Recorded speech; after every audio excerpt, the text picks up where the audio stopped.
Hi, this is Paul at PATools, and I'm going to talk you through doing a manual install for PATools Excel Toolbox. First thing to say is we always recommend that you use the installation workbook and run the easy install because it just does it all for you.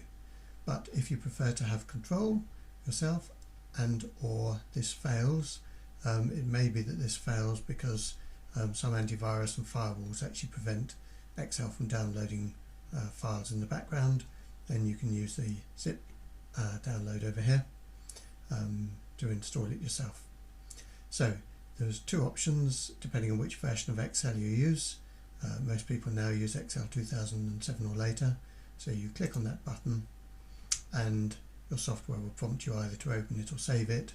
Different browsers have slightly different windows here, but I like to use a 7-zip file manager, free for private and commercial use. I've used it for years, so I'm going to download it and open it in that. And inside that zip file you will find there's a folder and a file here. Now the next thing to do is to go to Windows Explorer and to create a location to store our software. Now I like to keep it real simple. I tend to use just the C drive, and I'll do a new folder there and call it Excel Start, like that. So inside that folder you need to put the contents of the zip file. Not the zip file itself, but the contents you need to extract or unzip into this new location. So in C Excel Start we've now got the contents of the zip file.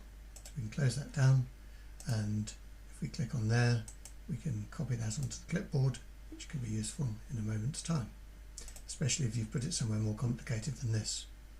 So we now close that and we finish with that, and we go into Excel. And in here there are two things we need to do. First we need to go to File and Options. We need to go to Advanced and then scroll all the way down to the bottom and find the section called General, and there's a box here.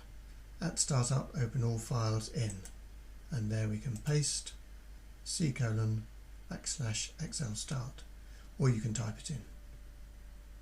So that must be the location we've just created where we've put the software, and this is just telling Excel every time it starts up, open all files that it finds in there, in other words our software. So we do OK, and there's one more thing to do. We need to just go and check on the security. So we go File Options again, we go to Trust Center, and we go to Trust Center Settings. Now you should find that that location has been added as a policy location. If it's not, and it's not here in the user locations, then you need to go and add new location and either browse to it or again paste it in here, type it in there. I normally allow subfolders as well and do OK. In this case, because it is already there, it won't allow me to add it again. Otherwise it would have added it in as a user location probably. So then you do OK and you do OK, and we're now ready. So we close Excel and we restart Excel. And this time as Excel starts it will find those files for our software that we've put into that location, and you will find that you now have on the Home tab here in the ribbon the new PATools items.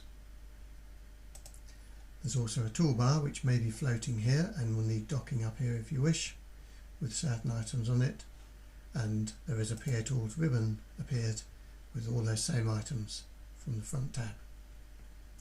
So finally now, as you go into any of these to use them, the first time only you will be prompted to accept the end user license agreement.